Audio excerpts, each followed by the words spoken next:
Okay, that's done. I think it's time. We've got 22 minutes before we get into the ad break. It's the main event. That was the undercard. Here's the main event.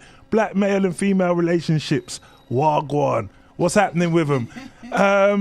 I'm going to hand over to Tamar, because you've been kind of quiet, but you're going to lead us with this, because you work really hard in terms of promoting positive black male and female relationships. So what I'd like you to tell me is, from your vantage point, what is the state of play with black male and female relationships as they stand now, and where are you hoping to go, particularly with your Kings and Queens United vision? Right, okay.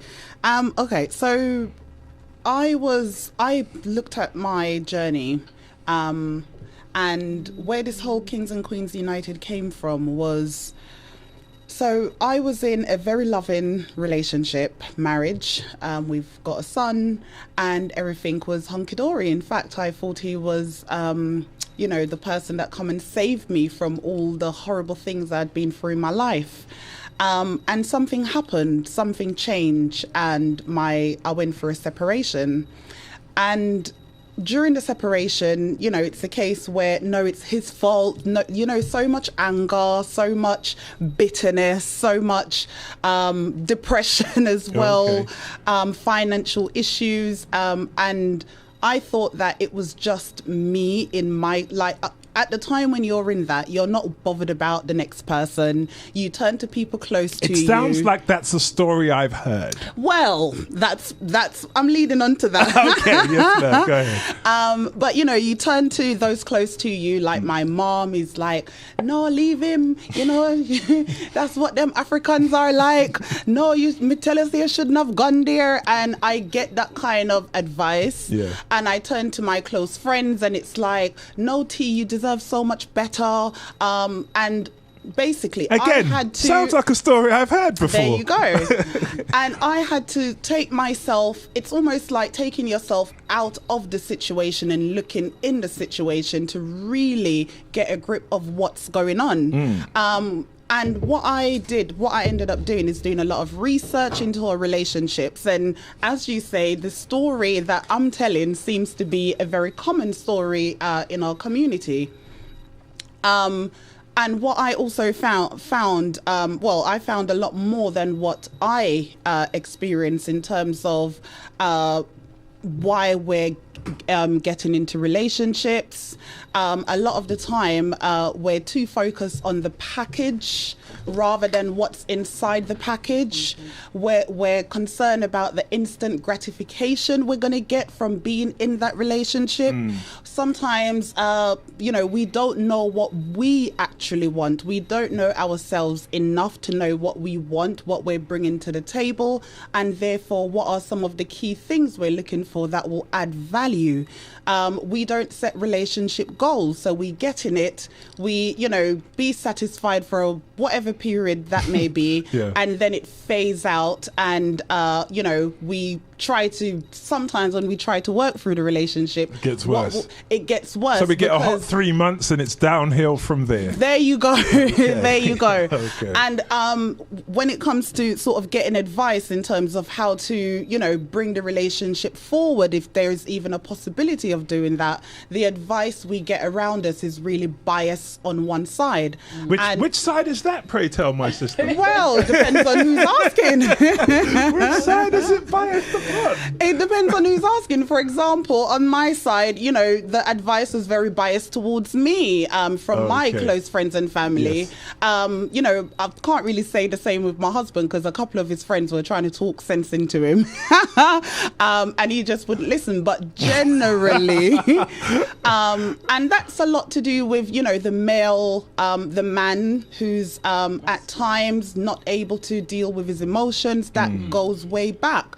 When he's a child and, he fall, his parents may tell him, get up and brush it off. You're a man, act like a man. Whereas with us women, we get a bit more nurturing, and, we're able to a bit more manage our, get the help to manage our emotions. Right. So as the man gets older, he composes a lot of the emotions inside of him. And when big things like this happens, he's not sure how to break it down, how to I was going to say compartmentalize. Compartmentalize. That's the word.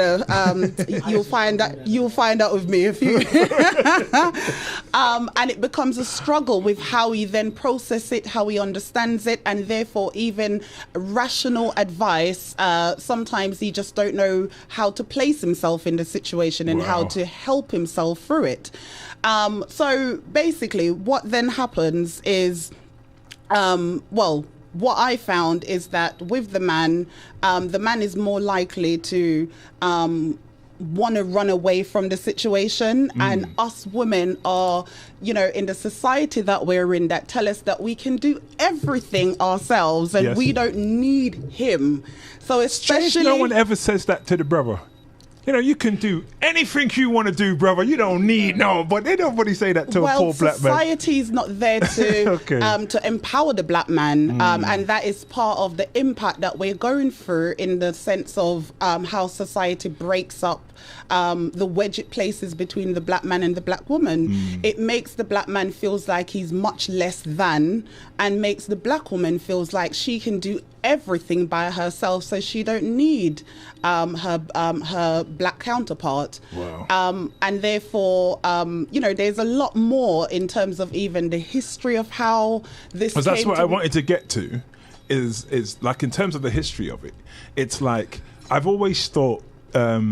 Because the conversation comes up. We haven't had that conversation here too much, but we're always having, you go to the barbershop, the brothers are always talking. The sisters, when they get by themselves, are always talking. But generally, to have a conversation, male and female, I've been to some places. Actually, I think all of us, this side of the table was all there. Brother Davis had a thing. What do they call that? The love... No, was it? They had that event, and there's a lot of people there talking. But I think sometimes the sisters, they can be really vocal and strong, and then the brothers don't really get too involved. So I think sometimes we don't get into the conversation because we haven't had a balanced conversation, male towards male and female kind of thing. So how do we deal with that whole situation in terms of having a balanced conversation as we go forward onto greatness of being united? I think if we look back in terms of dating even back to slavery, the way that they kind of break us was to break us mentally. And in terms of our relationships, they would do things to us as the woman, and the men would be watching this. So, for example, when they would rape us or rape our children, they would at times do it in front of the man. Now, the man for us is meant to provide, is meant to protect. And when you, as the man, this is your nature and this is happening to your loved ones and you can't do nothing about it over and over and over, that breaks you. Now, for the woman, knowing that my man is there watching this and unable to do anything about it, that then makes us, the woman, lose respect for our men. And this is still carrying on in today's world where our men are feeling like they can't, or there's no point, or whatever they're going to do is just not good enough. And our women are, throwing a lot of anger towards them because step up, I want you to do this or play this role. So I think when you look at how far we've come from, even dating back to before slavery, we operated as a team. We respected each other. We relied on each other. We trusted each other.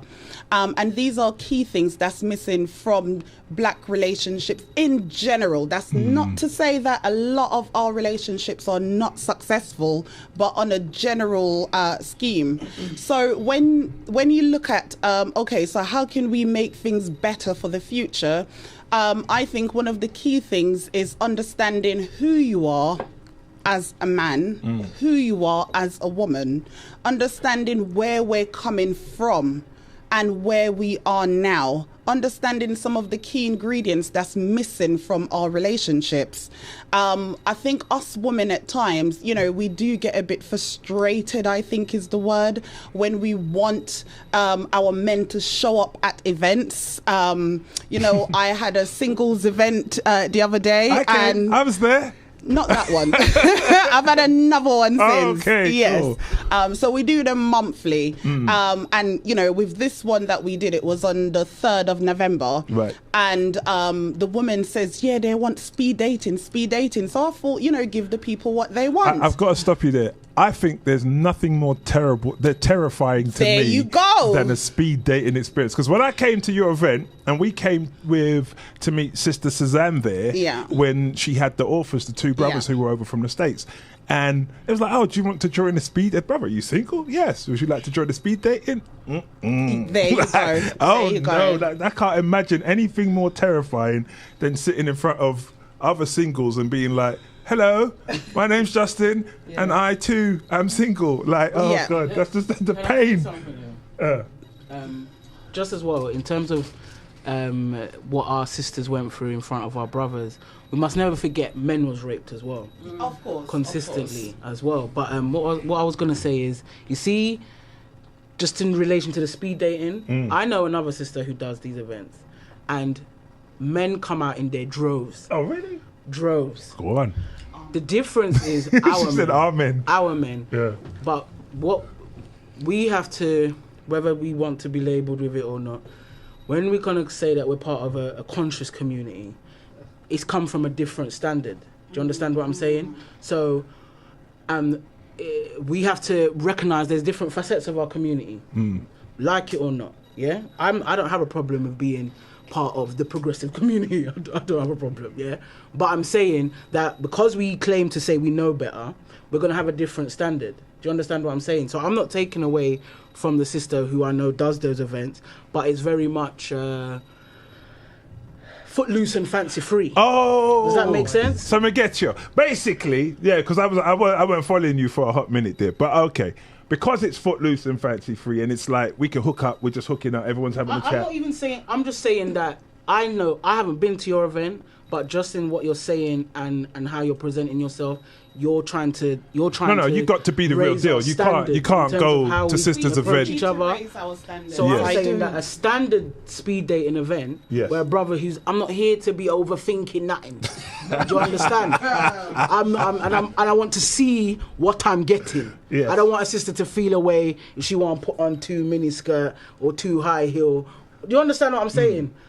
I'm not casting no judgment. I'm just saying there's different facets of our community, and you have to know where you stand in the community. It's as simple as that. I think that's what I find terrifying, is I have no idea who I am seeing. Like, I couldn't do that because I don't know who's about to come across the table. If it was to do this event, you would already have some kind of safety net to understand that a brother that's gonna look at her flyer, or a sister that's going to look at her flyer, is going to automatically know this is not the same as a speed dating event of, you know, I don't know, pass the balloon on the breast type of thing. Do you understand what I mean? Okay, I don't know them kind of singles events. It doesn't stay in the same. Do you understand what I mean? Tamar, you did not have one of those kind of events. The point I'm making is that it's instantaneously, because it's set from the beginning, kings and queens. Yes. Time it's not called. Do you understand what I'm saying? I understand. We have to recognise when we're talking about the mentality, we can't just we say things, but if we overstand the different facets of the mentality in our community, then we have to acknowledge how we're going to respond to things. It's just right. No problems. Quickly, because it does. Like, even when you're speaking, I know, like, I'm feeling it's resonating. I understand what you're saying, but again, gentlemen, quite quiet. So, brothers. How do you see the whole male and female relationship thing? Do tell. The sisters would like to hear from you. Do you know what? This is a very key moment. Because the speed dating came out because the brothers did not speak up. The sisters asked for it, and then it turned into something else. So let's hear from our brothers. What do you think of all... Yeah. No,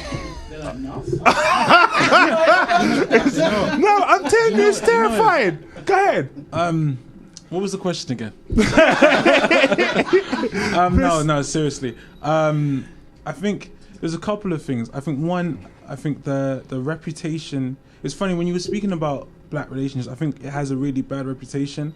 Like, when I'm talking to my friends about stuff, just I guess how our generation looks at things, it's like the reputation is really poor in terms of when you hear of stories of black families, or we may have seen it in our own households, a lot of the information that comes back is so negative, like, so people don't see it as something that can work. Like, you could sleep together, but okay, if you want to be in a long-term situation, then now a lot of people are migrating into other communities because they see how the press is so bad. Yeah, because the exactly. Yeah, but and I think some of the press in their own homes. This is the point, because I've had friends who said that to me, like looking in their own homes at their own family situation, and then they go into another community now, and they're with someone else, could be a white girl that they're with. They go and see how their family was like. I want to be part of this. And there is that. That is true. That is a real thing. Understanding. No, I don't agree with it. But when I was talking to this particular person, it sounds like a story I've heard before. Yeah, that so comes I think the reputation of things is what gives us a lot of trouble. But also, I mean, and I'm just asking, knowing what to look for as well. Because like, even for me, I don't know. I have a rough idea, but then it's like, how do you? What are you what exactly are you looking for? Because a lot of the time everyone has kind of surface things, the things that you want to see, but like, what are you actually looking for? How do you know that? What traits would lead to like something long term and successful? And that would start with you understanding yourself in the sense of what kind of person are you? What are your type of communication skills? Are you looking for somebody where you can build together? What does that person looks like? Because that person is likely to have opinions and dreams and desires. So you have to, not saying you have to, but I think it works better when you have a clearer understanding of who you are and what you want for yourself. Then you're able to, when you kind of vision it, I'm a visionary person. Look for a person who will help you then find reach that somebody goal. that can complement the things that you're looking for yourself. And it's not every or anybody that's going to do it. And I've had a recent conversation with a brother where he's like, I know the kind of girl I like. She have to be thin waist and big boobs and big bums. And I was like, right. So what does she, how does she think? What does she do for herself? Because the way that you've explained her to me, it sounds like this woman is doing it for herself, because he talked about her having a career and, not wanting to rely on his money. So I says, okay. What does she need you for? What does she need you for? What have you got to complement what she has? And he couldn't answer me. So I said to him, after he then defined the sort of person that he's actually looking for mentally, not on the outer package, I says, do you know what? Would you be happy if you found that in a person that you don't consider to be beautiful? Again, he couldn't answer me. So we're not looking for the right things in the right places. Basically. Okie dokes. All right, well, the part that we just said, and you said you thought it was a nonsense, when brother said in terms of people finding comfort in other communities, like, I know that for a reality in terms of people saying that, whether that's true or not. And like Trevon, I don't believe in that, like, but that's not the point. I hear people saying it. I had a friend of mine who's actually married to a Caucasian partner, and when we were talking and I was telling him about like my relationship, he said, but that sounds like far too much hard work. And I was like, he wasn't going to have an argument with me about it. He was just like, I ain't doing that much work. That doesn't even make no sense. No, sorry, I'm happy where I am. So you said you thought it was a nonsense. Why do you think it's a nonsense that somebody, male or female, would want to date or would? No, obviously that's a nonsense. But I'm saying, because I'm a nationalist Pan-Africanist, so let's start there. But I'm saying the notion of, when people say, I think he said what people see in their own homes. Yes. Like to say other communities don't have drama. That's the biggest load of rubbish I've ever heard in my life. No, but you're not seeing their drama. You're going in their house and you're seeing the best of them and the worst of yourself. Yeah. So, but again, it's still back to a mentality because it's stupidity to even think that. Yeah. Especially if you're engrossed in the days of EastEnders. Okay. Hold on. Let me tell you something. I'm gonna confess on myself for a second. When I was in school, I think we may have said this before, but when I was in school, I'd be at home and, I got Black Caribbean parents. They roll how they roll. Then I go to school and the dinner ladies are all like Scottish and Irish women. And the lady, when I was going up to get my dinner, she said, "You all right, Petal?" And I remember thinking, oh, she called me Petal. That was so nice. I enjoyed the tone. And then, she'd come and then they used to give you this sponge cake with a little, I don't know what they put in the sponge cake with a little bit of jam. She'd give me an extra spot of jam. And I would think, I like this, like whatever these people got going on. I mean, I'm a child at the time. If we was out of here, I'd say that. But what I'm saying is that is still down to a conditioning and a community thing. Because if you was in your own environment where everybody looked like you, you're going to meet an auntie that's going to say, true, extra jam. Do you understand? And it's not going to be nothing. Yes. Mummy is who she is in your house for however she stayed. Daddy is in your house. Everybody and they've got whatever stresses and strains they've got. And just in terms of personality, do you understand? Yes. So my daughter, she raised in the community. So she sees different. Yeah. Sorry, by the way, disclaimer, no disrespect to my mother and father who fed, clothed and sheltered me. Exactly. I'm just saying, as a young person, I did enjoy the... But that's just being... I think we've all experienced that, to be fair, especially, again, when it comes back to awareness.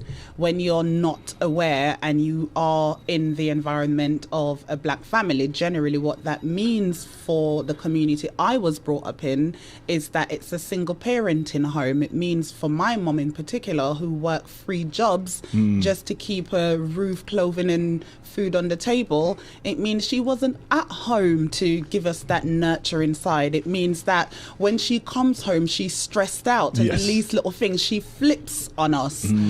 So when I did go to friends' house or see, them and their parents, I would often think, oh, I want that for myself as well. Yes. But again, for me anyways, as I grow older and I evolve, I realize that yes, things are like this, but it doesn't have to be that. It doesn't have to continuing to be that way. It is like that because of a very significant issue that's been going on for hundreds economic and hundreds and political events in our history. So to when me, you get older but without that as a basis, this is when you were saying it, that comes from people from my vantage point that don't have a basis, because when you don't, it's easy to be shift this way or that based on whatever's nice to you. It's a condition. Exactly. Yeah, whatever if feels your good child to you. That's what I'm saying. My child's raised up in a community, so she's going to be able to say, oh, when I go to Auntie Sosa's house or when we go to this event,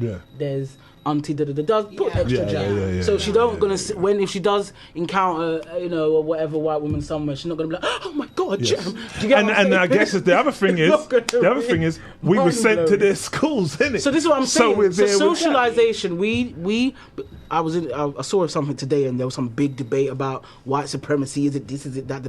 But because we don't understand it and all the areas of people activity that it exists in, and the fact that we're not consistently engaging in developing our social environments and our different environments. That's why we're quick to say, well, when I go here is this. The grass is greener on the other side. Can you attend to your grass? With what Cheryl was doing, it started with one thing, but it's grown into something else because we're dealing with the community. We're dealing with, and every one problem is actually attached to another problem. Else. That's just how it is. So we can't things can be compartmentalized within the community, but it's all everything feeds into each other. So the reason why I'm saying as well that it's a nonsense. I've got family members that have done certain things, and it's funny. I've got one in particular. I don't even know. Anyway, whatever. I've got one in particular. Gone down the road. How many times? Again, it's like watching EastEnders. What does it matter? Do you get what I'm saying? He weren't raised in that way. And I'm not saying that as well. He hasn't gone through things in his family. When you say gone down the road, you mean like outside He's of the community? He's gone outside of his community. Oh, okay. But it's still watching But he has the same kind of issues. Same drama. Yeah. Because that's the other thing. It's like, I think what Trevon was talking about, the press. That doesn't get bad press. Do you get me? Whenever there's a drama and someone's gone, oops, someone's gone outside. I've enjoyed myself so much. I have actually just talked right into the ad break. So I'm going to have to take a break right now.